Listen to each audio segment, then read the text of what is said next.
हाँ सर।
तो कंटेनर्स के थ्रू हम ना कोई भी सॉफ्टवेयर एक सेपरेट बॉक्स में चला सकते हैं, उसी को कंटेनर बोलते हैं कि कोई भी चीज़ आप कंटेनर में चला सकते हो।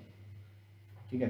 फॉर एग्जांपल अगर मान लो मुझसे कोई बोलता है कि माई सीक्वल सेटअप कर दो आप कंटेनर के थ्रू, तो आपको क्या करना पड़ेगा? सबसे पहले तो आपको बेस इमेज लेकर आनी पड़ेगी। डॉकर इमेज एलएस की अभी कोई इमेज नहीं है। आप जब कंटेनर बनाते हो और वो इमेज नहीं रहती, तो बाय डिफ़ॉल्ट वो इमेज ला सकता है, अगर वो ऑफिशियल डॉकर हब पे अवेलेबल है तो जैसे ये माई सीक्वल की इमेज है, इन्होंने लिखा है कि इमेज लाने के लिए आपको डॉकर पुल माई सीक्वल चलाना पड़ेगा। तो आप कोई भी इमेज सर्च करोगे तो आपको ऐसा ही कुछ पेज मिलेगा। यहाँ पे लिखा रहेगा कि उस इमेज को पुल करने के लिए क्या कमांड है, कौन कौन से टैग्स अवेलेबल हैं। जैसे आपको स्पेसिफिक वर्जन लाना है माई सीक्वल का, तो ये इसके वर्जन्स हैं। ठीक है। माई सीक्वल ओरेकल का लेना है, लेटेस्ट है, तो आपको एज पर नीड देखना पड़ेगा कि मुझे कौन सा वर्जन चाहिए, 8.3 चाहिए या 7 सीरीज का चाहिए। उसके बाद ओवरव्यू में आपको उस इमेज के बारे में लिखा रहता है कि कौन मैनेज कर रहा है, कौन कौन से टैग्स अवेलेबल हैं बेसिकली, और इनका पूरा सेटअप किस रेपो पर है। देन यहाँ पे वो मेंशन करते हैं कि ये क्या है, क्यों यूज़ करते हैं और कैसे इसको रन करना है। ठीक है। तो देखो हाइफन ई का मतलब होता है आर्गुमेंट पास करना।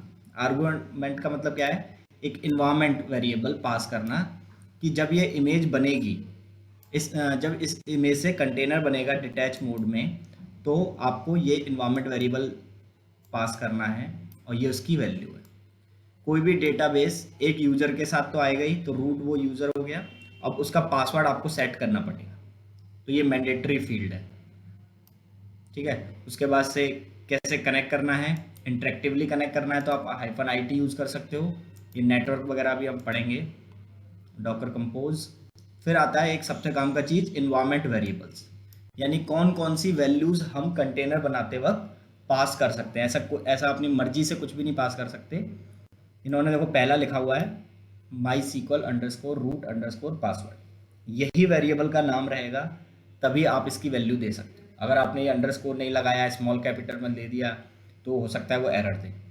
उसके बाद आपको एक डेटाबेस बनाना है।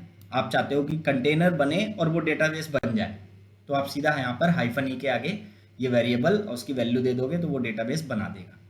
अदर यूजर्स बनाने हैं, देखो ये रूट के लिए है। रूट यूजर जो होता है माई सीक्वल में, उसके लिए पासवर्ड था। उसके अलावा तुमको मान लो किसी ने बोला कि एक हमें डेव नाम से यूजर बना देना और उसका पासवर्ड सेट कर देना dev@123, तो ये दो वेरिएबल्स हम यूज कर सकते हैं। तो हम इन्वायरमेंट वेरिएबल के सेक्शन में ये देखते हैं कि कौन कौन से वेरिएबल्स हम डायरेक्ट यूज कर सकते हैं। Allow empty password, random root password generate करने के लिए, स्किप टाइम जोन वाला ऑप्शन है। ठीक है। तो काफ़ी कुछ फंक्शंस अवेलेबल है जो हम यूज़ कर सकते हैं। हर डॉकर इमेज के आगे ये इन्वायरमेंट वेरिएबल सेक्शन अवेलेबल होगा, आपको देखना पड़ेगा और उसको यूज़ करना पड़ेगा। तो जैसे मुझे यूज़ करना है तो -d -p, कौन से पोर्ट पे ले लें इसको, 3306 मशीन के, और माई सीक्वल खुद किस पोर्ट पे चलेगा कंटेनर, 3306 पे। उसके बाद से -e, और मुझे रूट का पासवर्ड सेट करना है, तो रूट का पासवर्ड सेट करने के लिए ये वाला वेरिएबल है।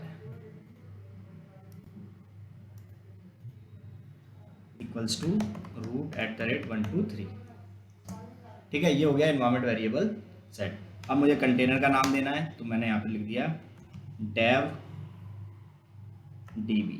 ये dev इन्वायरमेंट के लिए मैंने डेटाबेस बना दिया, तो इसका नाम रख दिया। उसके बाद से हमें इमेज नेम देना होता है। ठीक है, टैग आपको लेटेस्ट लेना है तो आप मेंशन करोगे, अगर कोई स्पेसिफिक लेना है तो मेंशन करोगे, वरना आप सिर्फ लेटेस्ट यूज़ करना चाहते हो तो ये लिखकर भी छोड़ सकते हो।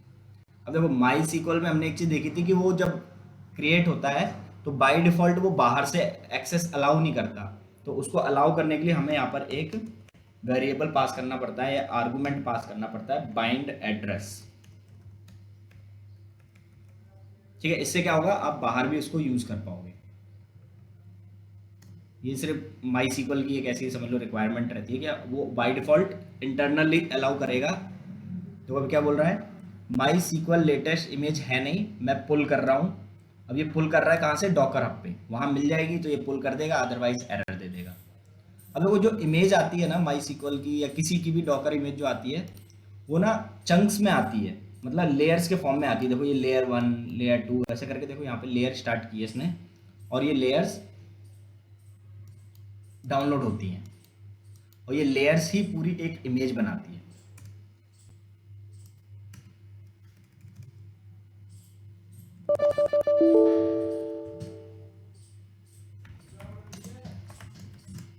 ठीक है, ये इमेज आ गई हमारे पास, और कंटेनर भी बन गया होगा, चेक करते हैं हम लोग, डॉकर ps।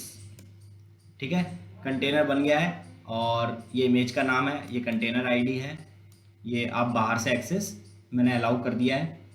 चेक करते हैं। अब माई सीक्वल से कनेक्ट करने के लिए मुझे क्या यूज़ करना पड़ता है, या तो मैं यहाँ पर माई सीक्वल का कोई वर्क बेंच हो मेरे पास तो मैं यूज़ कर सकता हूँ, या फिर यहाँ पर मैं sudo mysql वाली कमांड चला सकता हूँ। तो sudo mysql कमांड चलने के लिए आपको CLI डाउनलोड करना पड़ेगा।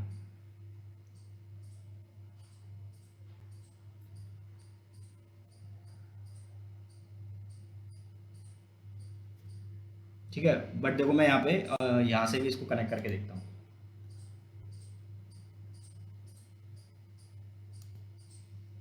ये बोल रहा है कनेक्शन नेम, कंटेनर टेस्टिंग कर रहे हैं हम, और होस्ट नेम बताओ, तो कॉपी, ये होस्ट नेम हो गया, पोर्ट 3306 है, यूज़र नेम हमारा रूट ही है।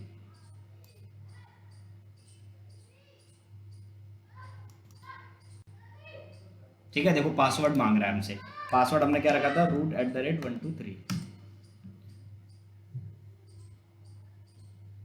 अब बताओ मैंने पोर्ट ऑन नहीं किया फिर भी ये कैसे कनेक्ट हो रहा है।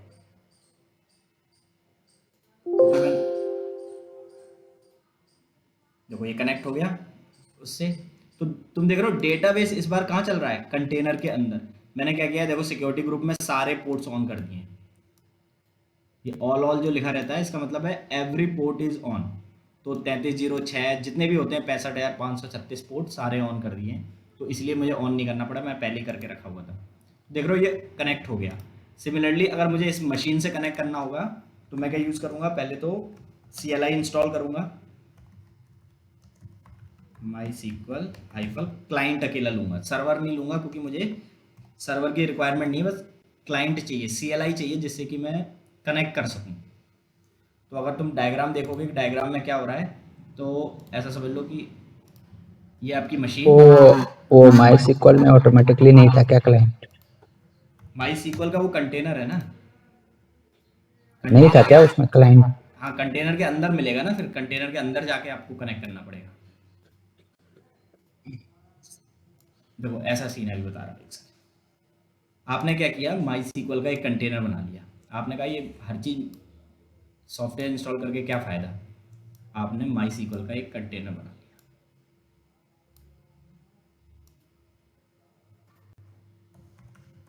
ठीक है, और इसका कौन सा पोर्ट ओपन था, 3306, क्योंकि ये माई सीक्वल है तो उन्होंने बनाते वक्त ये चीज़ डिफाइन कर रखी है कि अगर माई सीक्वल कंटेनर से किसी को कनेक्ट करना है तो 3306 कंटेनर पर ये पोर्ट पे चलेगा। अब मैंने क्या किया, मैंने कंटेनर बनाते वक्त अपने मशीन का पोर्ट, सिक्योरिटी ग्रुप जो है मेरा, उसके सारे पोर्ट ओपन कर दिए, यानी कि पोर्ट मेरा 3306 ऑन है, और उसको बाइंड कर दिया। पोर्ट मैपिंग बोलते हैं इसको, पोर्ट को मैप कर दिया।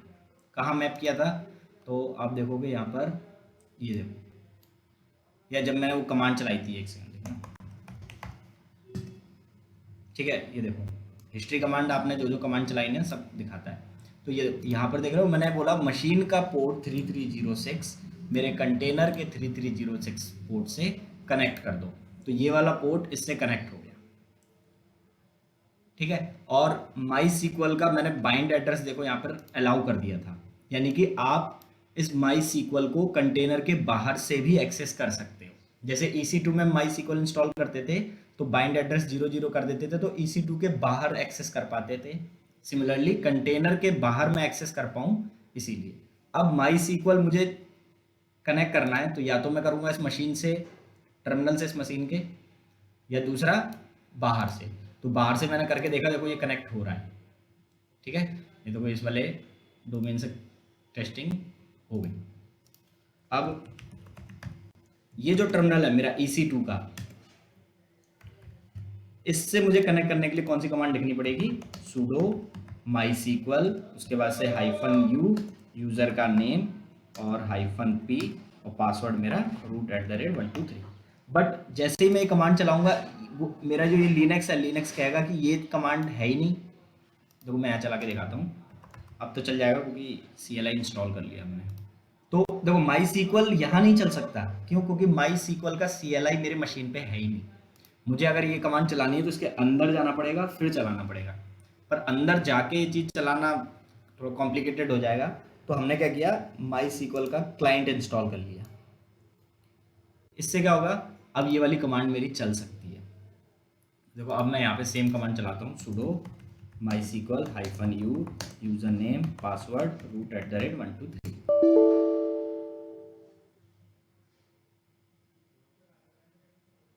ओनली sudo mysql से कनेक्ट हो जाएगा। क्या,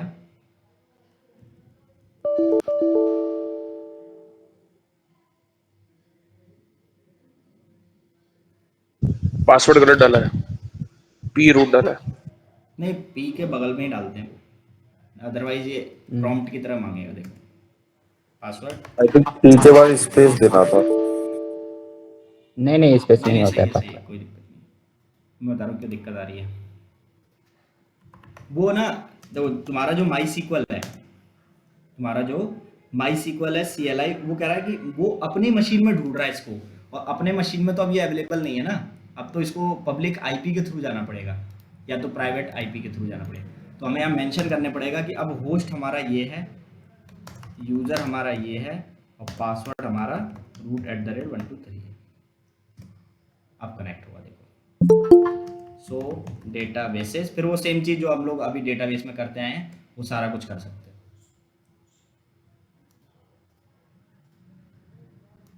प्राइवेट IP पे हो जाता है। हाँ, प्राइवेट IP से भी हो जाएगा। तो देखो किया क्या हमने, हमने अब माई सीक्वल मशीन में नहीं इंस्टॉल किया है, माई सीक्वल का एक कंटेनर लिया है। तो जो डेटाबेस है वो आपका अब इसके अंदर रहेगा। जो भी डेटाबेस है, टेबल्स हैं, आप यूजर्स बनाते हो, यूजर्स को प्रिविलेजेस देते हो, वो सब चीज़ अब इसके अंदर मैनेज हो रही है।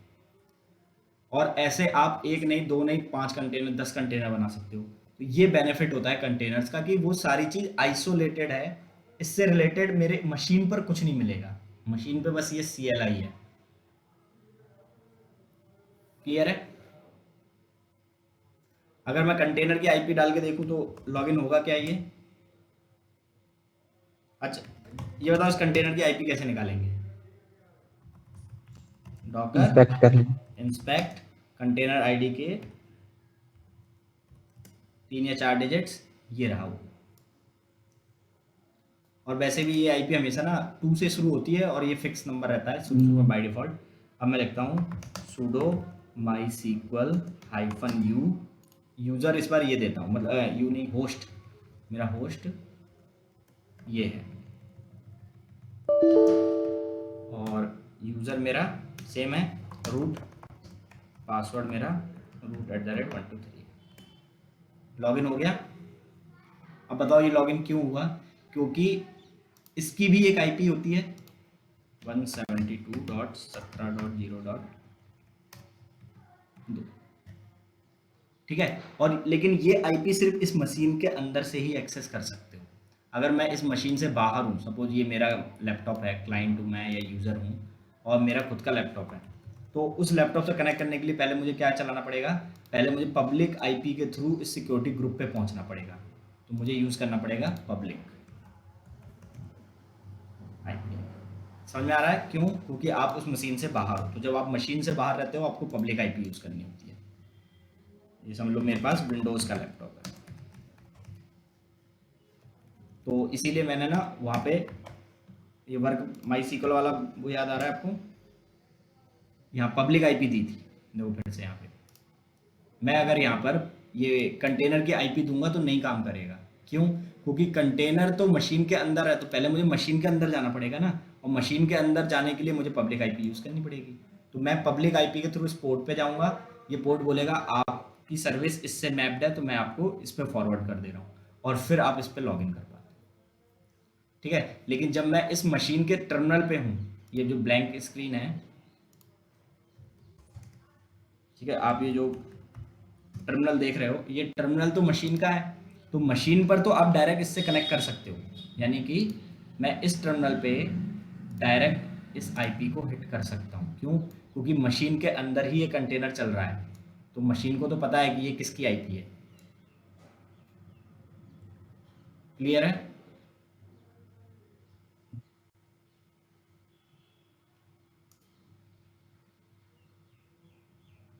ये क्लियर हुआ? यस। वही नेटवर्किंग वाली चीज़ वापस आ गई थी। अब किसी ने बोला ठीक है, ये तो आपने एक कंटेनर बना दिया डेव के लिए, एक और कंटेनर बना दो, और वो बनाना है मुझे क्यूए टीम के लिए, क्यूए इन्वायरमेंट के लिए। तो ऐसा नहीं होता कि सॉफ्टवेयर एक बार में आपने बनाया और सीधा कस्टमर को पकड़ा दिया। आप ना पहले उसको अलग अलग इन्वायरमेंट्स में भेजते हो, फिर अलग अलग टीम्स उस पर अपने स्पेसिफिक टास्क परफॉर्म करती है। जैसे डेव के लिए हम लोग क्या करेंगे, पहले इसको एक डेव वाली मशीन, कहने का मतलब एक मशीन पे चला के दे दी, और उसको डेवलपर्स पूरा टेस्ट करेंगे कि जो हमने बनाया वो सही काम कर रहा है कि नहीं, हमारा बैकएंड डीबी से कनेक्ट हो रहा है कि नहीं, हमारा फ्रंट एंड बैकएंड से कनेक्ट हो रहा है कि नहीं, रिस्पॉन्सेस आ रहे हैं कि नहीं, एपीआईज प्रॉपर वर्क कर रही हैं कि नहीं। तो ये डेवलपर टेस्ट करेंगे, तो उसको बोलते हैं हम डेव इन्वायरमेंट। फिर ये तो हो गया डेवलपर साइड पे। फिर अब क्यूए टीम, जो हमारी क्वालिटी एनालिस्ट टीम या टेस्टिंग टीम जिसे बोलते हो, वो टेस्ट करती है उस एप्लीकेशंस को कि उसके अंदर ऑटोमेशन, रिग्रेशन टेस्ट और जो फंक्शनल टेस्टिंग है ये सब प्रॉपर वर्क कर रहे हैं कि नहीं। तो वो लोग भी कुछ स्क्रिप्ट्स लिखते हैं, वो लोग क्या कहते हैं सेलेनियम जैसे टूल यूज़ करेंगे।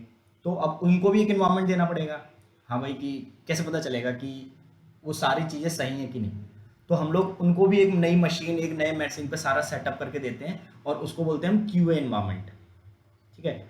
सिमिलरली अब उस पर सिक्योरिटी टेस्टिंग की जाएगी। सिक्योरिटी टेस्टिंग जैसे कि पेन टेस्ट करना और एसक्यूएल इंजेक्शंस, वल्नरेबिलिटी स्कैन करना, तो ये सब के लिए जो डास्ट टूल्स होते हैं, डायनेमिक एप्लीकेशन टेस्टिंग, उसको परफॉर्म करने के लिए हम लोग बोलते हैं कि भाई एक और यूएटी इन्वायरमेंट बनाओ या एक सिक्योरिटी इन्वायरमेंट बनाओ और वहाँ पे एप्लीकेशन चलाओ, और फिर हम वहाँ पे कुछ हमारे हैकिंग वाले टूल्स होते हैं जिससे हम चेक करते हैं कि ये एप्लीकेशन हमारा वल्नरेबल तो नहीं है, एक्सप्लॉइट तो नहीं कर सकता कोई। तो उस वाले इन्वायरमेंट को हम बोल देते हैं यूएटी इन्वायरमेंट, या फिर क्या कहते हैं सिक्योरिटी इन्वायरमेंट। अगला इन्वायरमेंट क्या होगा? अब आप रियल डेटाबेस जिसके लिए प्रोजेक्ट तुमने बनाया है उसको एंड यूजर्स के डेटा के साथ इंटीग्रेट करके देखते हो। जैसे कि सपोज आपने एक प्रोडक्ट बनाया है किसी एडिडास के लिए, तो अब एडिडास के खुद के प्रोडक्ट्स हैं, उनका खुद का डेटाबेस होगा बहुत बड़ा, खुद का क्या कहते हैं यूजर्स हैं तो यूजर्स का डेटाबेस होगा, तो उससे अपने एप्लीकेशन को इंटीग्रेट करके देखते हैं कि ये प्रॉपर्ली वर्क कर रहा है कि नहीं। तो वो होता है हमारा स्टेज इन्वायरमेंट, या उसी को एक्चुअल में बोलते हैं UAT environment, user acceptance testing. तो इस तरीके से ना हम अलग अलग जगहों पर वेबसाइट को डिप्लॉय करते हैं, पूरा front end back and dB, अगर माइक्रो सर्विसेज हैं तो वो सारे माइक्रो सर्विसेज को, और इनको बोलते हैं हम इन्वायरमेंट। तो आपको क्या है, कई बार ऐसा होगा कि ठीक है आपने एक माई सीक्वल सेटअप कर दिया, बट ये डेव वालों के लिए किया है, अब क्यूए वालों के लिए कर दो। तो आपको क्या करना पड़ेगा, एक और कंटेनर आप करना पड़ेगा। अब 3306 पे तो मैं कर नहीं सकता क्योंकि उस पर तो ऑलरेडी चल रहा है, कंटेनर 3306 पे चलता है, तो उस साइड तो यही रहेगा, इस साइड मैंने पोर्ट बदल दिया, इसका नाम रख देता हूँ मैं QADB कंटेनर का। उसके बाद से MySQL hyphen hyphen bind hyphen address equals to 0.0.0। ये मैं क्यों कर रहा हूँ, ताकि कंटेनर के बाहर से भी लॉगिन कर सके। तो देखो अब 2 कंटेनर बन गए, कंटेनर बंद हो गया। अच्छा, क्यों बंद हो गया? क्योंकि इन्वायरमेंट में मुझे एक चीज पास करनी पड़ती है, MySQL अंडरस्कोर रूट पर। हाँ, ये नहीं दोगे तो ये फेल हो जाता है, क्योंकि बिना पासवर्ड के कोई भी रूट यूजर एग्जिस्ट नहीं कर सकता। या तो मुझे मेंशन करना पड़ेगा कि एम्प्टी पासवर्ड अलाउ करो, ठीक है। अब वो वाला कंटेनर अभी चालू हुआ है, पर वो चालू होकर बंद हो गया है। तो देखो जैसे ही मैं कंटेनर बनाऊंगा ना, बोलेगा कि इस नाम से कंटेनर पहले से है, पर वो बंद स्टेट में है। बंद कंटेनर देखने के लिए हमारे पास कौन सी कमांड है? docker ps-a। तो देखो ये एग्जिटेड है। या तो मैं क्या करूँ, इस कंटेनर को परमानेंटली रिमूव कर दूँ, docker rm-f और 6e21, यही है मेरा कंटेनर जिसको मुझे बंद करना है, एग्जिटेड वाला। तो ये मैंने डिलीट कर दिया।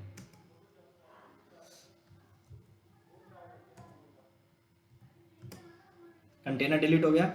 अब मैं वाली कमांड चलाऊंगा वापस, ऊपर वाली, तो चलेगा, ठीक है। देखो अब 2 कंटेनर मेरे बन गए। एक कंटेनर का नाम क्या है? QADB, एक का नाम है devdb। अब उसको क्या करोगे, अगर मान लो वेबसाइट तुम्हें या दूसरा कंटेनर चलाना है, उसको इससे लिंक कर दोगे, एक को इससे लिंक कर दोगे। तो जैसे आपकी रिक्वायरमेंट होगी कि आपको ये एप्लीकेशन चलाना है, वो चलाना है, तो आप क्या करोगे, कंटेनर्स में ही वो एप्लीकेशन चला दोगे। और बनाना आसान है, वरना आपने देखा है MySQL का सेटअप करना कितना मुश्किल होता है। यहाँ देखो आप बैठे बैठे बस ये कमांड चलाई और बन गया।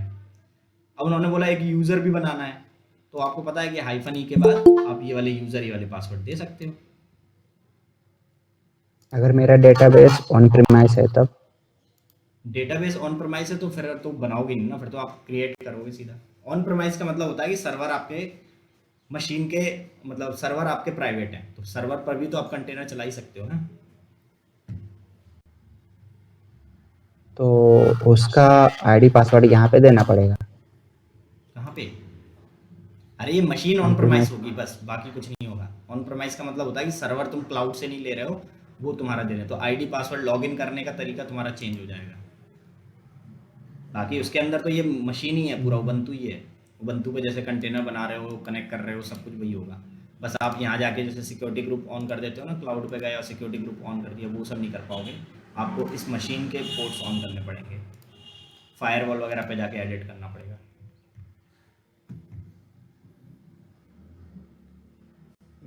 क्लियर है? अब किसी ने मुझसे बोला कि एक नया यूज़र एक नया पासवर्ड के साथ बनाओ कंटेनर, रूट वाला यूज़र, रूट वाला पासवर्ड हमें नहीं यूज़ करना है। तो आप क्या लिखोगे, आप सिंपल लिखोगे docker run -d, नेम बता दो क्या है। मान लो मेरे को UAT के लिए बनाना है, UAT यानी user acceptance testing, UAT environment database, port map करा दूंगा 3308 पे।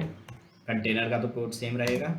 उसके बाद से -e MySQL अंडरस्कोर, कौन सा यूज़र बनाना है, उन्होंने कहा कि एक यूज़र बना देना dev और पासवर्ड रख देना dev@123।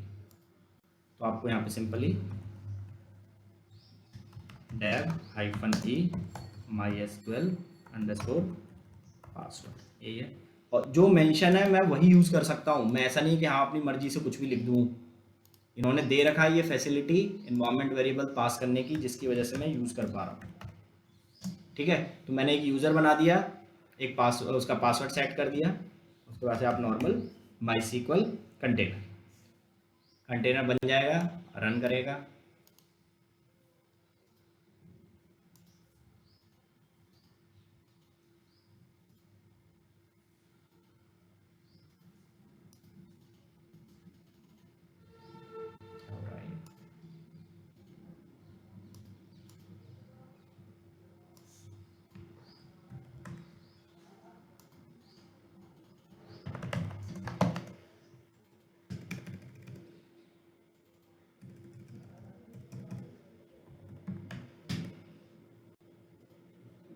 शायद स्टक। रैम यूटिलाइज कर गया मुझे लग रहा है। 1 GB रैम है ना यार। अब ये MySQL कम से कम भी खाएगा तो 200 MB खाएगा, 400 MB उबंटू खा रहा है।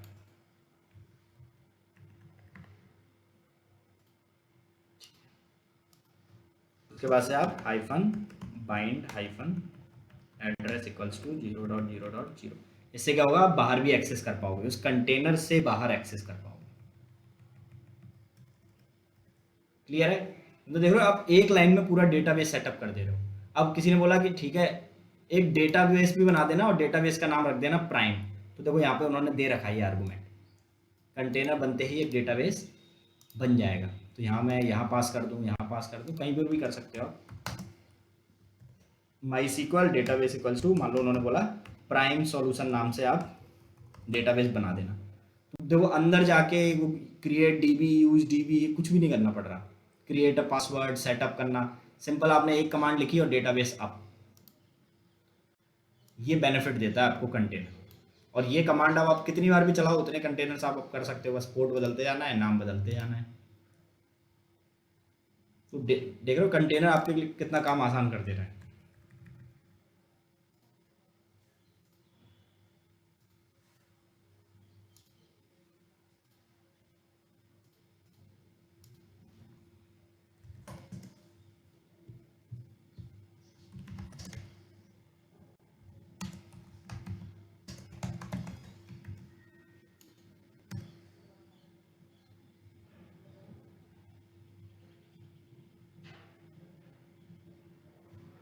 और रैम पूरी कंज्यूम,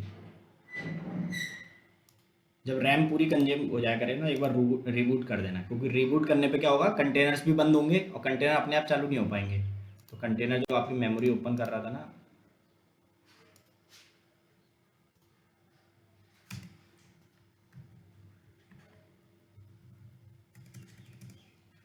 टर्मिनल ये स्टक हो जाता है। स्टॉप।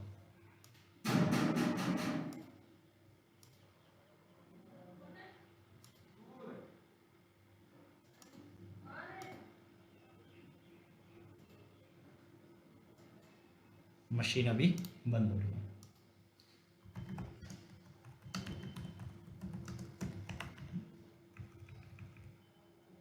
कल हमने पढ़ा था कि इमेजेस हम कितनी तरीके से बना सकते हैं। तो किस किस तरीके से बना सकते हैं इमेजेस? पहला तरीका क्या है कि आप एक कंटेनर बना लो, कंटेनर में चेंजेस कर लो और उससे आप एक इमेज बना लो, कस्टम इमेज, है ना। तो जब आप इमेज बनाओगे तो आप क्या लिखते हो, डॉकर कमिट कंटेनर आईडी या कंटेनर का नाम और फिर आप देते हो अपनी इमेज का नाम। ठीक है, तो इससे क्या होगा, इसका आउटपुट अगर मैं बोलूँ तो क्या करेगा कि this will create a image with your image name. Image name के साथ आपकी एक इमेज क्रिएट हो जाएगी। बट सपोज आपको कुछ चेंजेस और करने थे, आपको लगा कि अरे एक दो चीज़ और रह गई है, तो मैं आप क्या करोगे, वापस से कंटेनर के अंदर जाके वो चीज़ें कर दोगे और फिर से ये कमांड चलाओगे। अब इमेज का नाम आपको सेम रखना था, तो आप क्या करोगे, ये पूरा फिर से चला दोगे। तो होगा क्या कि जो पुरानी वाली इमेज थी ना उसका नाम हट जाएगा, वो इमेज रहेगी बट उसका नाम हट जाएगा और नई वाली इमेज आपकी बन जाएगी। तो आपके पास दो इमेज हो जाएगी, एक पुरानी, ठीक है, और एक नई। लेकिन पुरानी वाली जो है ना उसका नाम हटके नन हो जाएगा। नन यानी कि नन आएगा, हाँ, कि मतलब जिसका कोई डंगलिंग अब में। यूज नहीं है। तो ऐसी इमेजेस जो यूज में नहीं है बट आपका स्पेस कंज्यूम कर रही हैं, पड़ी हुई हैं आपके सिस्टम्स में, उसको हम बोलते हैं dangling images. Those images whose name and tag are assigned to some other images and they are now not in use, so these images are called dangling images। तो ये इंटरव्यू में काफ़ी पूछ लेते हैं, ये स्टॉपिंग स्टेट में रह गई है। ठीक है, नहीं बना।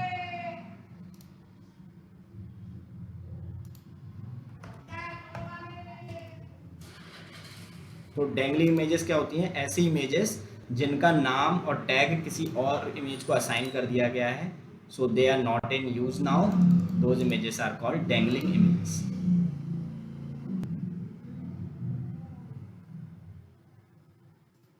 एक क्वेश्चन था, what is docker inside docker? क्या? What is docker inside docker? Docker inside Docker,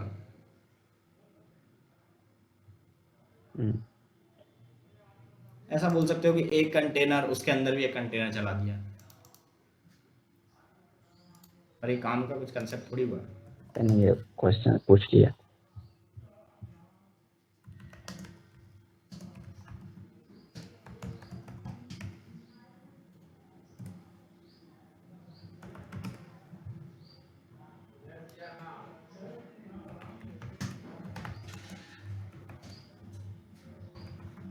sudo apt update, sudo apt install docker.io, और क्या करना है, और sudo user mode a capital G docker ubuntu group में ऐड कर दो। ठीक है, ये सेटअप हो रहा है। तो अभी हम लोग क्या देख रहे हैं, डैंगलिंग इमेजेस। एग्जाम्पल में मैंने लिखा कि हमने एक इमेज क्रिएट की, we created a image with a name, इसका नाम रख देता हूँ मैं app1 और वर्जन 1। ये इमेज का नाम है जो मैं क्रिएट करना चाहता हूँ। तो इसको क्रिएट करने के अपने पास दो रास्ते हैं। एक कि मैं कंटेनर से क्रिएट कर लूँ उसको, कंटेनर के अंदर चेंजेस करके इस तरीके से, या दूसरा क्या तरीका है, दूसरा तरीका है कि आप इसको बिल्ड कर लो डॉकर फाइल यूज करके। डॉकर फाइल, हाँ, तो डॉकर बिल्ड -t, और उसके बाद इमेज का नाम दूंगा क्या मैं, app1:v1। इन दो तरीकों से कर सकते हैं। उसके बाद डॉट लगा देते हैं, तो इसका आउटपुट भी सेम आएगा।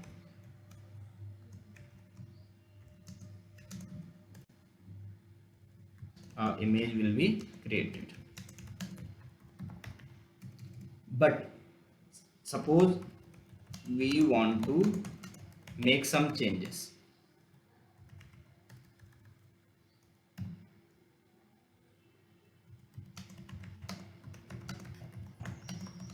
या तो आप कंटेनर में चेंजेस करोगे, और या तो आप डॉकर फाइल में चेंजेस करोगे, कुछ चेंजेस करने हैं आपको तो। ठीक है, and created the image again with same name, और आपने सेम नाम से एक नई इमेज क्रिएट कर ली।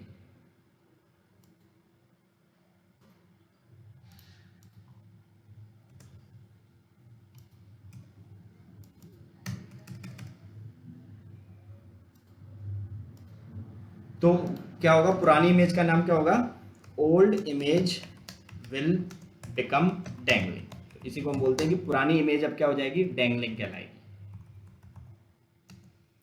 Since it is not in use, they should be removed, इनको हटा देना चाहिए।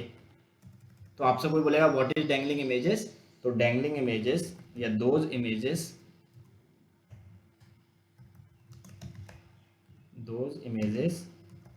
whose name and tag are assigned to some another image, another या लेटेस्ट, किसी दूसरे इमेज को हमने असाइन कर दिया,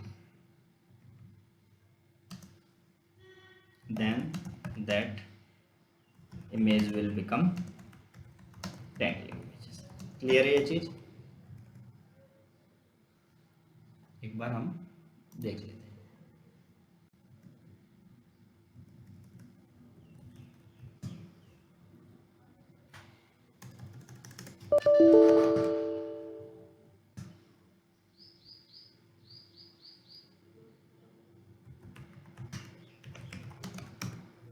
ठीक है, मैं क्या कर रहा हूँ, एक डॉकर फाइल से बना के दिखा देता हूँ।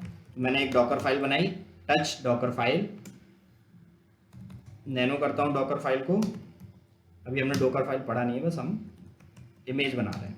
तो मैं कह रहा हूँ कि मैं एक इंजीनिक्स की इमेज लेता हूँ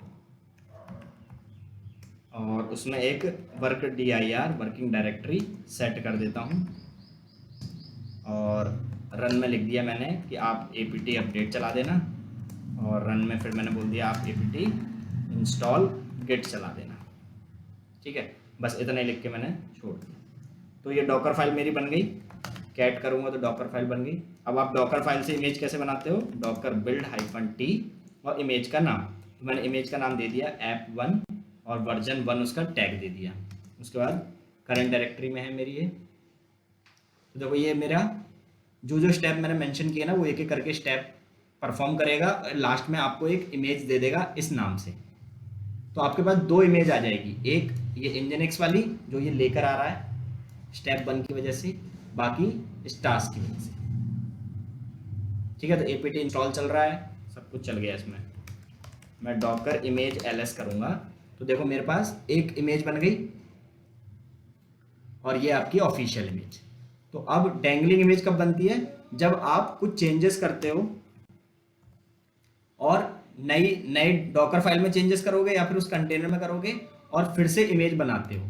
तो मैं क्या करता हूँ, देखो यहाँ पे नैनो करता हूँ डॉकर फाइल को, और इस रन से पहले या वर्क dir से पहले यहाँ पर मैंने लिख दिया apt install nano software install करने के लिए कुछ चेंजेस कर दिए। तो अब मैं फिर से डॉकर बिल्ड चलाऊंगा तो नई इमेज बनेगी। अब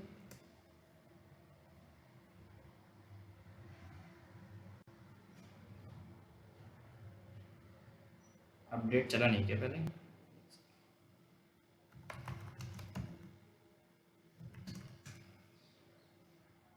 नैनो में कुछ दिक्कत हो, हमें एपीटी अपडेट के बाद ही चलाना है ना इसे, ये गड़बड़ कर दी। अपडेट चलेगा तभी तो नैनो का पैकेज आएगा, पैकेज नहीं है ना अभी। यहाँ पर लिखेंगे तो चलेगा ये apt इंस्टॉल नैनो -y। ठीक है, अब मैंने इसे बोला कि आप बिल्ड कर दो, तो देखो ये बिल्ड कर रहा है। तो सेम नाम से मैं दूसरी इमेज बना रहा हूँ, तो पुरानी वाली इमेज का क्या होगा, वो हो जाएगी डैंगलिंग। उसके आगे ना उसका नाम बदल के लिख जाएगा नन। तो ऐसी इमेजेस को हम बोलते हैं डैंगलिंग इमेजेस। देखो मैं यहाँ पे लिखता हूँ डॉकर इमेज एलएस दिखाओ, देख रहे हो नई इमेज ये रही उस नाम से, और पुरानी वाली के आगे देखो क्या लिख गया।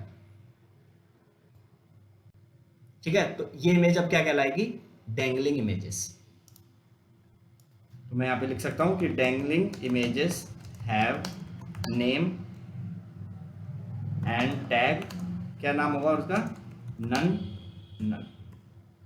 नाम रहता है और नन ही उसका टैग रहता है। क्लियर है ये चीज? देखो यहाँ पे टैग भी नन है इसका, क्योंकि इसका नाम इसको दे दिया गया, इसका टैग उठा के इसको दे दिया गया। तो नई वाली तो काम की रही, ये वाली हम हमारे अब काम की नहीं है। क्लियर है? क्वेश्चन आता है कि how to remove the dangling images, कि अगर मान लो आपके मशीन में ऐसी 15-20 डैंगलिंग इमेजेस पड़ी हुई हैं तो आप उसको कैसे डिलीट करोगे।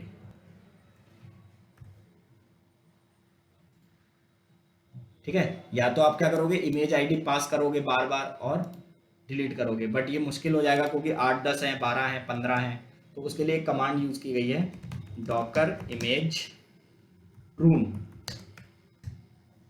-f यानी फोर्सफुल। तो डॉकर इमेज प्रून मीन्स क्या होता है, साफ सफाई। तो जो भी फालतू पड़ा हो उसको ये साफ सफाई करने के लिए यूज होता है। देखो ये क्या बोल रहा है, आपने ये कमांड चलाई है, this will remove all dangling images. आप श्योर हो ये चीज करने के लिए? मैंने कहा हाँ। तो अब देखो मैं डॉकर इमेज एलएस चला के देखता हूं तो वो इमेज नहीं मिलनी चाहिए। देख रहे हो, ये नन वाली इमेज डिलीट हो गई, जबकि मैंने कहीं पे भी डिलीट वाली कमांड चलाई नहीं, मैंने चलाई प्रून कमांड किस लिए यूज होती है, अनयूज्ड या डैंगलिंग इमेजेस को डिलीट करने के लिए। ये आप इमेज के आगे नहीं, हर चीज के आगे लगा सकते हो, नेटवर्क के आगे, वॉल्यूम्स के आगे, कंटेनर्स के आगे, जो चीज आपको लगे कि ये कबाड़ वाली चीज है तो प्रून कमांड उसको हटा देगी। RM हाइफन वो RMI करके भी तो अपन उसको हाँ डिलीट वो कर भी कर सकते सकते हैं। थे। इसमें क्या होता है ना, देखो प्रून कमांड में क्या है, वो अपने आप पहचान लेता है कि कौन सी काम की है कौन सी नहीं है। पता अच्छा, चले हमने आरएमआई में गलती से ये आईडी देने की जगह ये वाली दे दी तो वो तो ये वाली डिलीट कर देगा। प्रून कमांड को देखो, वो उन्हीं को टारगेट कर रहा है जो डैंगलिंग है। तो prune command is used for cleaning of the docker resources। ये सिर्फ इमेज के आगे नहीं काम करता है, ये हर चीज के आगे काम करता है। जैसे देखो मैं यहाँ पे लिखता हूँ docker prune command with example।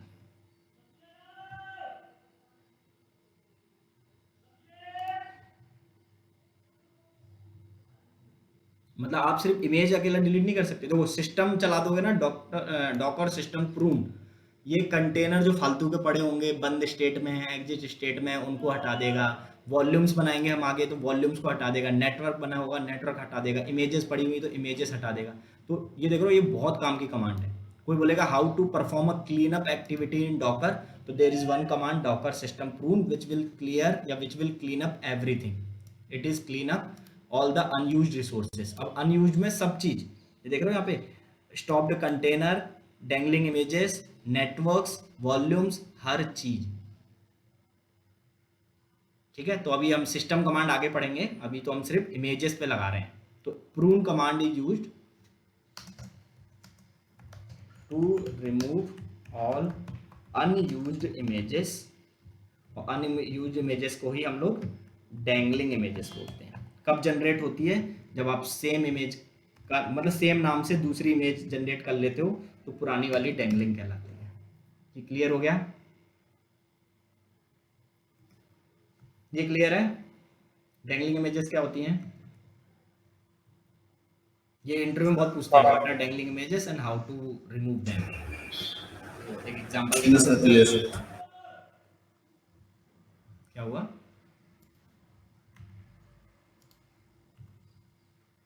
अब आता है कि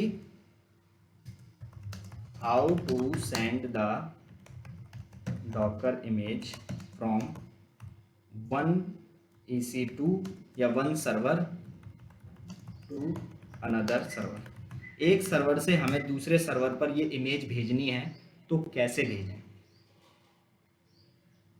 सबसे पहले देखो, सबको ऐसा लगता है कि ये एक फाइल है, इस फाइल को उठा के हम कहीं भी भेज सकते हैं। तो हम लोग पहले देखो, एक फोल्डर होता है जिसके अंदर ये सब कुछ होता है, where lib docker।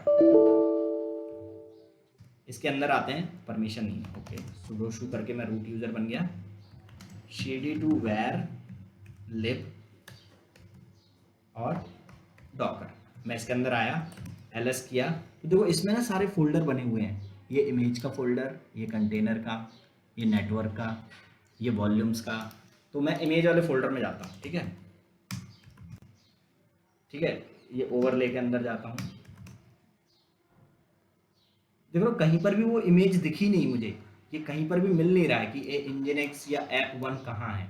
और देखो मैं कहीं जाता हूँ, लेयर डीबी के अंदर जाता हूँ, cd to लेयर डीबी, देख रहे हो, माउंट। क्योंकि ये ना इमेज ऐसा नहीं है कि इमेज कोई फाइल है तो जो उठा के मैंने कॉपी करा और पेस्ट कर दिया, या पेन ड्राइव लगाई और ले लिया, ऐसा नहीं है। इमेज लेयर्स के फॉर्म में होती हैं और लेयर्स डिस्ट्रीब्यूटेड रहती हैं। आप लेयर्स को ऐसे अलग अलग करके कहीं नहीं भेज सकते, तो डायरेक्ट इमेजेस को भेजना पॉसिबल नहीं है। ठीक है, तो ये क्वेश्चन करने से पहले हम ये पूछ सकते हैं कि what are layers in Docker image, कि आप अभी कुछ लेयर्स करके बोल रहे थे, ये क्या होता है?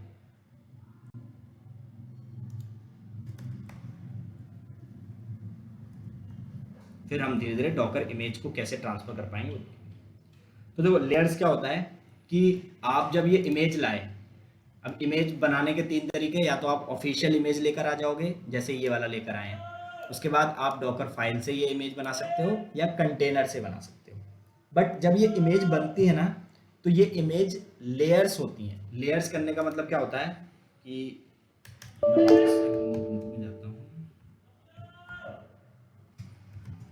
ये बिल्ड कैसे? देखो यहाँ पे पहले डॉकर फाइल के थ्रू ये इमेज बनी, तो पहली स्टेप ये थी, ठीक है। तो ये क्या करेगा, ये वाली इमेज लेकर आएगा, और ये भी लेयर्स हैं। लेयर्स का मतलब क्या होता है कि ऐसा समझो कि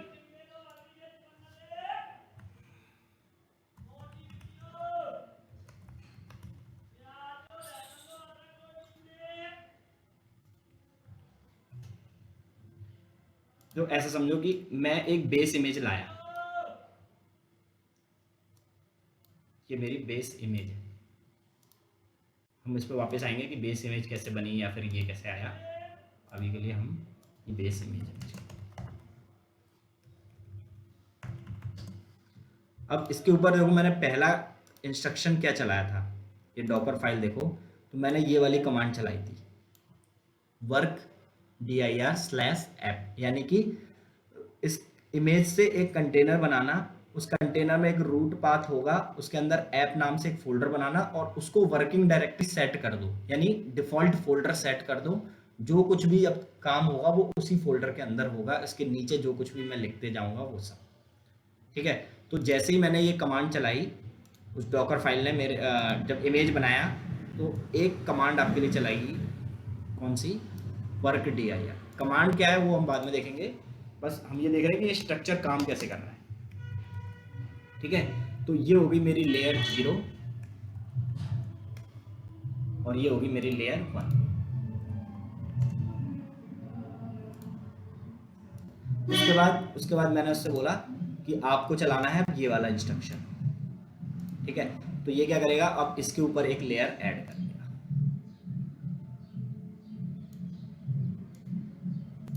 ठीक है, ये वाला इंस्ट्रक्शन जो भी था मेरा apt अपडेट था। ठीक है, तो ये होगी मेरी लेयर 2। तो ऐसा नहीं है कि एक फाइल बना रहा है, ये अलग अलग लेयर्स मेंटेन कर रहा है। और ये डॉकर ने ऐसा क्यों किया, क्यों फाइल नहीं बनाई, उसका एक रीजन है।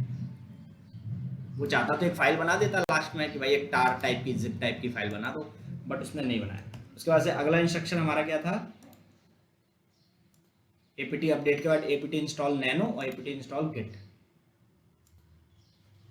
apt इंस्टॉल नैनो, जो भी आपने उसमें लिखा, चाहे 10 लाइन लिखी चाहे 2 लाइन लिखी, 2 लाइन लिखोगे 2 लेयर बना देगा, 10 लाइन लिखोगे 10 लेयर बना देगा। तो ये लेयर 3 हो गया मेरा, और ये हो गया मेरा लेयर apt इंस्टॉल गिट। यही लिखा था मैंने, जो मैंने लिखा हुआ है ये सब काम उसने कर दिया।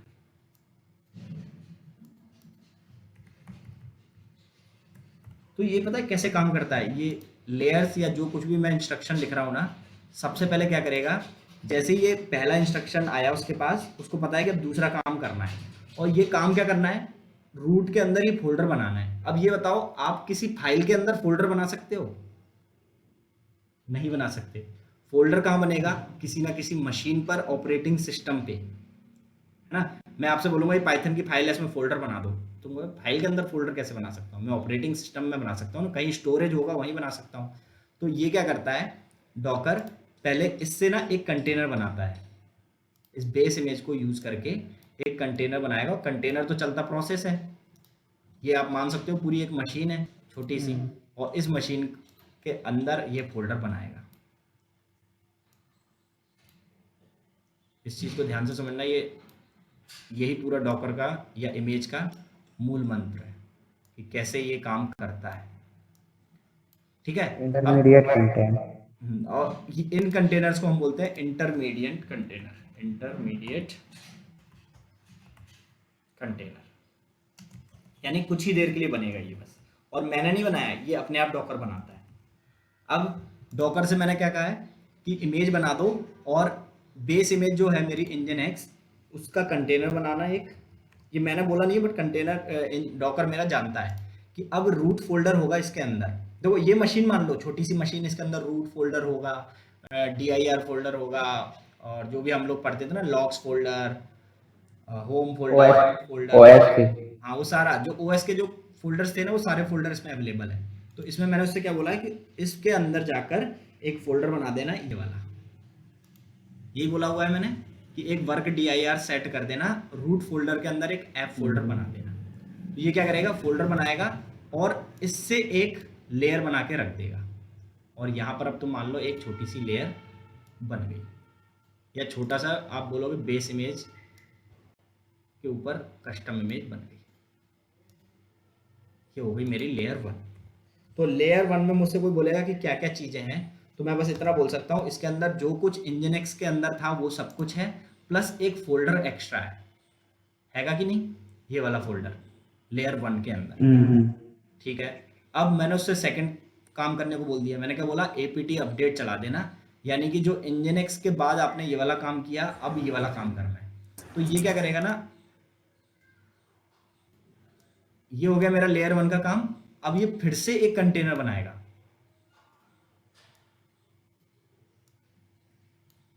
और इस बार कंटेनर किससे बनाएगा, लेयर 1 से। तो लेयर 1 के अंदर क्या क्या पड़ा हुआ है, जो Nginx की बेस इमेज है वो सब तक पड़ा ही है उसके पास, प्लस एक फोल्डर भी पड़ा है, कौन सा, ऐप वाला, क्योंकि इसी से बन रहा है अभी ये। तो जो कुछ पहले वाले पे था वो इसके पास भी होगा। तो इस वाले कंटेनर में अभी क्या क्या पड़ा हुआ है, इस वाले कंटेनर में जो Nginx के पास था वो सब पड़ा हुआ है, और ये कुछ पड़ा हुआ है, ये भी पड़ा हुआ है। अब मैंने उससे बोला है apt अपडेट कर दो, तो ये क्या करेगा, ऑल पैकेजेस को अपडेट कर देगा,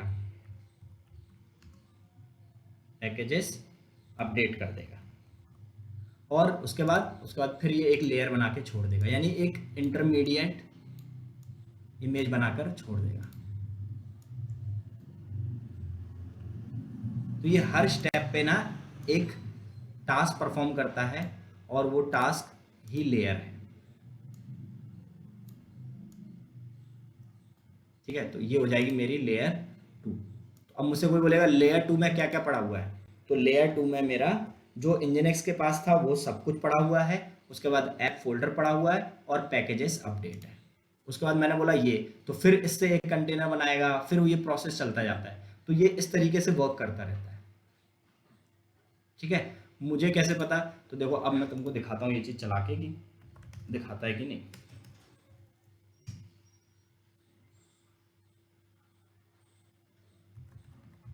सबसे पहले मैं पुरानी वाली इमेज को डिलीट कर देता हूँ। डॉकर इमेज ls चलाया, डॉकर rmi-f app1:v1, ये इमेज का नाम है, डिलीट कर दिया। तो देखो जब डिलीट कर रहा है ना तब भी लेयर्स डिलीट कर रहा है, ये लेयर 1 थी, ये लेयर 2 थी, लेयर 3, लेयर 4, ये ऐसे देख रहे हो, डिलीट भी लेयर्स में करता है, क्योंकि लेयर ही होती है एक्चुअल में।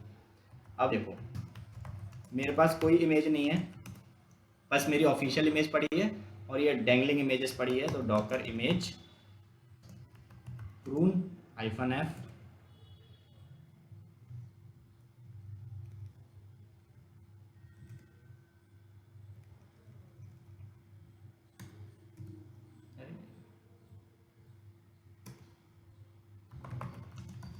डिलीट नहीं कर पाई,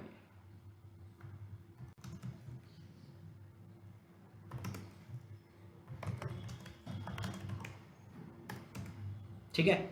अब मेरे पास क्या क्या पड़ा हुआ है, डॉकर फाइल पड़ी हुई है, और ये बेस इमेज पड़ी हुई है। अब देखना एक एक स्टेप, जब मैं कंटेनर इमेज बनाता हूँ नई, Docker build -d app1 version 1 देता हूँ, और ये मेरा देखो स्टेप 1, आपको एक बेस इमेज चाहिए थी, बोल रहा है कि पहले से है, तो लेकर नहीं आया। और देखो इससे ना उसने एक कंटेनर बनाया, ये जो दिख रहा है ना ये कंटेनर आईडी है,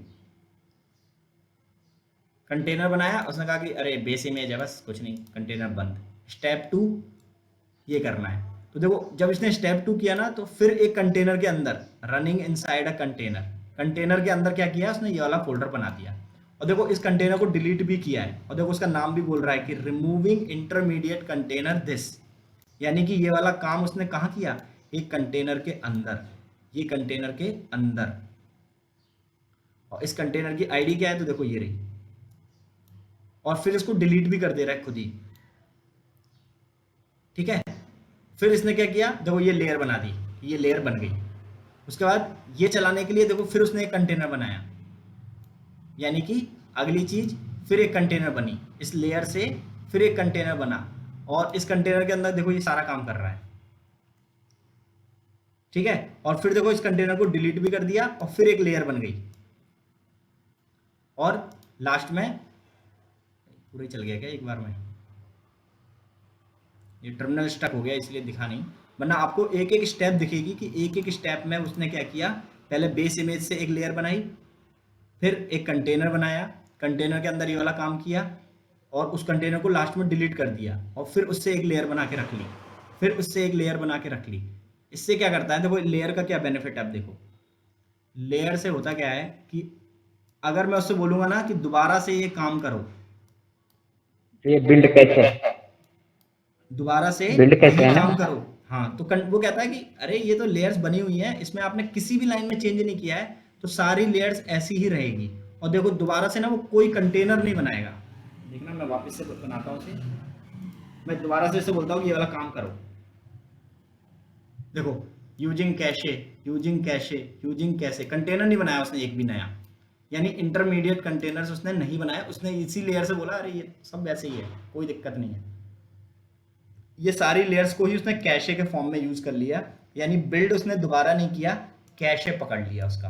कैशे का मतलब क्या होता है, पहले की कोई चीज जो एकदम सही है, उसको लग रहा है यही चीज यूज करना है तो वो यूज करेगा। तो डॉकर ने दोबारा से ये लेयर्स नहीं बनाई, इन्हीं लेयर्स को कंज्यूम कर लिया।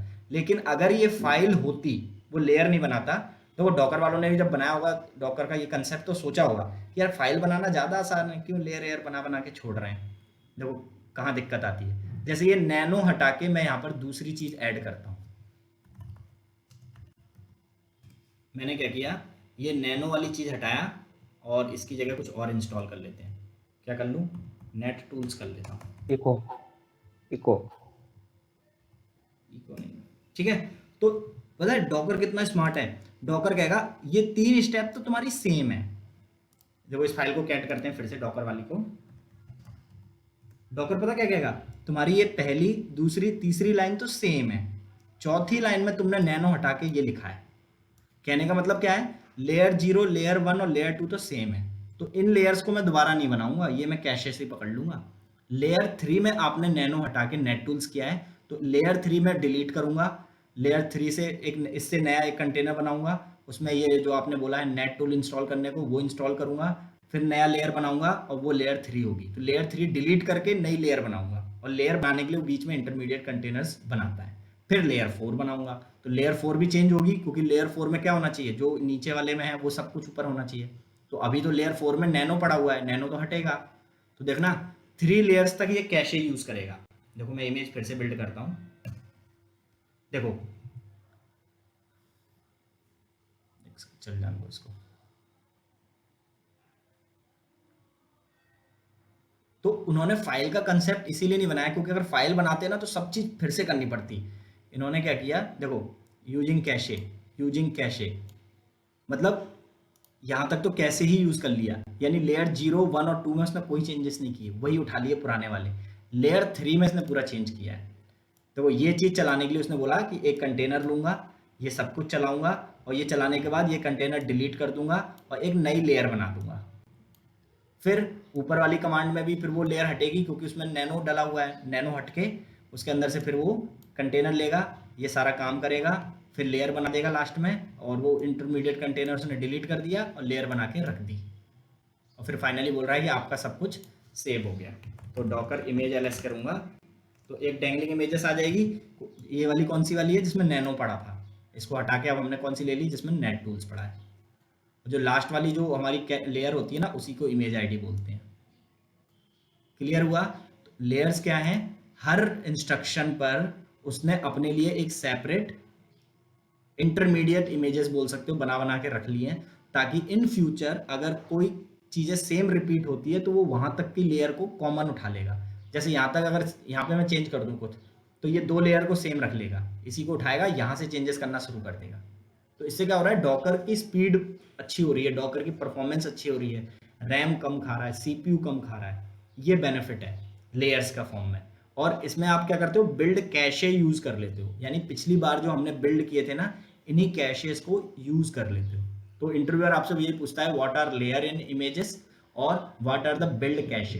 तो बिल्ड कैशे का मतलब क्या है, जो लास्ट टाइम ऐसे बोलोगे कि images are build in the form of layers, each instruction is saved as a layer format, so whenever we update something in the docker file, only specific layer will be changed, and after that every layer will be changed, and the previous layer will be used as a cache, so that is called build cache। अच्छे से explain करना हो तो पूरा एक example के साथ बताना। एग्जांपल में मैंने ये 3 सेम रखा, तो ये 3 लेयर्स मेरी कैशे के फॉर्म में यूज हो जाएगी, इसी को बोलते हैं बिल्ड कैशे। लेयर नंबर 3 से चेंज होगा, लेयर नंबर 4 से चेंज होगा। क्लियर है। सिर्फ इस वाली लाइन में चेंज करता तो ये पुरानी वाली लेयर सेम वैसे ही यूज हो जाती, लेयर 4 अकेली मेरी चेंज होती।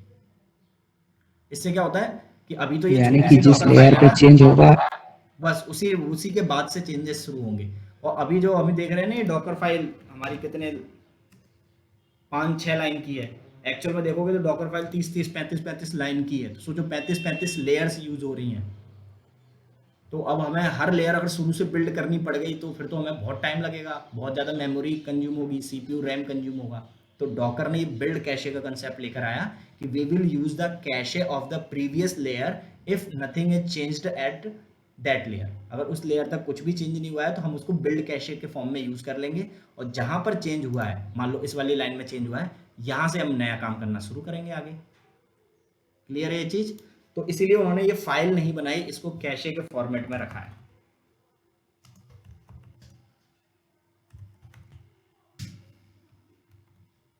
ये चीज क्लियर हुई? तो जब ये कैशे के फॉर्म में है तो फिर तो हम तो इसको कहीं भेज भी नहीं सकते। सही बात है, क्योंकि लेयर्स में आप कैसे भेज दोगे कोई चीज? आपको पता होना चाहिए कि इसकी लेयर के आगे इसकी लेयर रहेगी, फिर ये वाली लेयर रहेगी। ये तो मैंने यहाँ नाम लिख दिए, एक्चुअल में आप देखोगे तो देखना, डॉकर हिस्ट्री एक कमांड होती है, और इमेज आईडी या इमेज का नाम डालता हूँ मैं। ठीक है, तो अच्छा ये तो फॉर्मेट दे रहा है, डॉकर इंस्पेक्ट इमेज आईडी देते हैं हम, या इमेज नेम देते हैं। देख रहे हो, ये डॉकर इंस्पेक्ट इमेज आईडी देते हो तो इमेज की पूरी डिटेल दे रहा है। तो देखो ये बता रहा है ये लेयर 1 है, ये लेयर 2 है, ये लेयर 3 है। अब इसको कैसे भेज लोगे? क्योंकि ये क्या है, नंबर है, फॉर्मेट है, कोई ये फाइल तो है नहीं कि गए कॉपी किया भग गया है। ये तो लेयर्स के फॉर्म में इमेजेस होती हैं। थोड़ा सा अजीब लगेगा ये कंसेप्ट सुनने में, क्योंकि ऐसा लगता है ना यार कि एमबी दिख रहा है तो फाइल होनी चाहिए ना। मैं आप डॉकर इमेज एलएस चलाते हो तो देखो ये बता रहा है 297 MB का है, तो ये एक्चुअल में तो फाइल होनी चाहिए, बट नहीं, वो लेयर्स के फॉर्मेट में है। लेयर्स के फॉर्मेट में जितने इंस्ट्रक्शन उतनी लेयर्स, उससे ज़्यादा भी हो जाती हैं। क्लियर है? लेयर्स क्या है, बिल्ड कैशे क्या है? बिल्ड कैशे का मतलब जब भी आप नई इमेज बनाते हो उस डॉकर फाइल से, तो वो पुरानी लेयर्स अगर सेम हैं, कोई चेंजेस नहीं है, तो उसको यूज कर लेता है एज ए कैशे। कैशे का मतलब क्या होता है? प्रीवियस वाली चीज को यूज कर लेते हैं। ये क्लियर है? ये जिसको समझ में आ गया उसको डॉकर का इमेज आर्किटेक्चर हमेशा समझ में आ जाएगा। अगर मैं तुमसे बोलूंगा कि ये वाली चीज हटा दूं तो क्या होगा, तो आपको पता है कि ऊपर की सारी लेयर चेंज होंगी, ऊपर से ये लेयर नहीं रहेगी तो इसका साइज भी कम हो जाएगा। तो इंटरव्यूअर कई बार आपसे पूछता है कि अगर आपको डॉकर इमेज का साइज रिड्यूस करना हो तो आप क्या क्या एक्शंस लोगे? तो पहले तो बेस इमेज ऐसी लेते हैं जो कम MB की हो, ज़्यादा लेयर्स ना ही लिखो तो ज़्यादा अच्छा है। जैसे अब मैं चाहता तो ये 2 बार मैंने चलाया ना रन करके, ये मैं एक ही लाइन में लिख सकता था एंड लगा के, तो एक लेयर मेरी कम बनती। APT अपडेट इंस्टॉल ये तीनों एक दूसरा वाला लाइन में भी। लिख देता तो एक ही लेयर में बनती। समझ रहे हो? तो जितनी कम लेयर्स उतनी कम MB का बनता हो। तो ये सब इमेज को रिड्यूस और करने सर के। डॉकर स्लिम क्यों यूज करते हैं sir? Docker slim. Docker slim, yes, slim या स्लिप? स्लिम। डॉकर स्लिम या एल्पाइन जो है ना, वो बेस इमेजेस रहती हैं। ऐसा बोल सकते हो अपनी डॉकर इमेज को ऑप्टिमाइज करने के लिए, या फिर कंटेनर्स के जो रिजल्ट्स है ना तो उसको इमेज का reduce साइज रिड्यूस करने के लिए स्लिम भी यूज होता है ना सर? हाँ, ऑप्टिमाइज करने के लिए। बट वो पता है वो ऑटोमेटिक करता है, तो उसमें कई चीज़ें ना स्किप हो जाती हैं। पता चला हमको ये डिपेंडेंसी नहीं हटानी थी, वो फिर भी हटा देता है डॉकर स्लिम।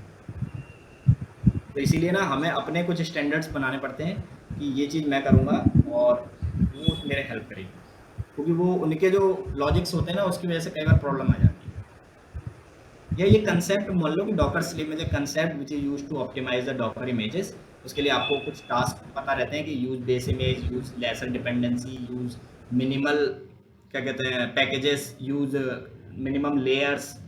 इस टाइप से आप उसको वो सजेशंस देते हो। और जैसे अभी ये 200 MB का है ना, हम लोगों ने एक बार डॉकर इमेज बनाई थी, वो 8.5 GB की थी। सोचो उसको बनने में कितना टाइम लगा, उससे जो कंटेनर बना वो कितना हैवी होगा। यस। तो अभी पढ़ेंगे डॉकर स्लिम और कंटेनर इमेजेस। तो लेयर्स क्या है? Each instruction in docker file या each instruction in docker file at the time of image building is created या saved in form of layers, which helps to used as build cache for further building of images। आप आगे images बनाओगे तो उसके लिए वो build cache के form में यूज होता है, ठीक है। Layer will remain same if nothing is changed till that layer.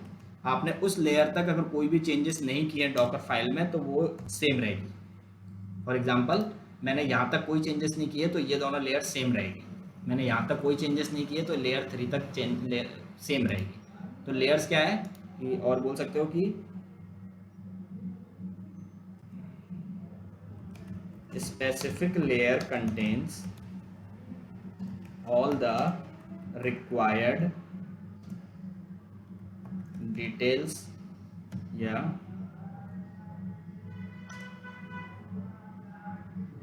all the required details ही बोल सकते हो of previous layer। यानी कि मुझसे कोई बोलेगा कि लेयर 3 में क्या क्या है, तो जो कुछ लेयर 2 तक था वो सब कुछ रहेगा प्लस नैनो भी रहेगा उसमें लेयर 3 में। लेयर 4 में क्या क्या है, तो जो कुछ लेयर 3 तक था वो सब कुछ है और गिट भी है। तो layer 4 will contains every details of previous layers plus उसकी उस लेयर की स्पेसिफिक, वो बोल सकते हो कि उस समय पे जो रिक्वायरमेंट है वो तो रहेगी और पुरानी भी रहेगी, ठीक है। Images are nothing but the combination of layers. Images कुछ नहीं होती, लेयर्स का ही कॉम्बिनेशंस होती है। क्लियर है। Docker uses build cache concept to make the या to create the images faster and memory optimized. Memory optimize करने के लिए डॉकर कैशे को यूज करता है और इमेजेस को लेयर्स के फॉर्म में रखता है और लेयर्स को यूज भी कर लेता है। पुरानी वाली लगता है कि सेम चीज़ है तो उसको यूज कर लेगा, ठीक है। चलो ये कल देखेंगे लेयर सेंड करना। आप लोग थोड़ा थोड़ा इसमें कंसेप्ट ज़्यादा है डॉकर में, अभी तो ये डॉकर के ही बेसिक चल रहे हैं कि इमेजेस आएगा, वॉल्यूम्स आएगा, नेटवर्क्स आएगा, उसके बाद से डॉकर आप एक्सपेक्ट करते हो कि इंटरव्यू वगैरह के क्वेश्चंस हो पाएंगे। ये ऊपर के पढ़ते चलना, नहीं तो सब भूलते जाओगे, ठीक है। बाकी ये कल करते हैं, इमेजेस सेंड करना और डॉकर हब ECR रजिस्ट्री वगैरह पे कैसे पुश करना है वो सब कल करेंगे।